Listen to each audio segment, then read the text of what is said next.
বানাবো রুই মাছের ফিশ কাটলেট। তো এর জন্য আমি দুটো পেটির পিস নিয়েছি।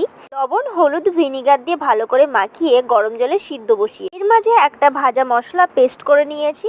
এরপরে মাছগুলোকে সিদ্ধ হয়ে গেলে মাছের কাঁটাগুলো বেছে নিয়ে আলু সেদ্ধ দিয়ে পেঁয়াজ কুচি, লঙ্কা কুচি, ধনেপাতা কুচি দিয়ে মাখিয়ে নিই। এরপরে আদা, রসুন, শুকনো লঙ্কা বাটা দিয়ে মাছটাকে আবার ভালো করে মাখিয়ে নিই। এরপরে ভেজে রাখা যে মশলা ছিল সেটা দিয়ে পরে আবার মাখিয়ে নেব। এরপরে মাছের পুরটাকে গোল গোল করে সাইজ করে আমি নিলাম। তোমরা চাইলে যেরকম শেপে করতে পারো। এরপরে আমি পাউরুটি গুঁড়োতে ভালো করে চেপে চেপে দিয়ে আবার ডিমের মধ্যে ডুবিয়ে তারপরে আবারও পাউরুটি গুঁড়োতে দিয়ে দিলাম।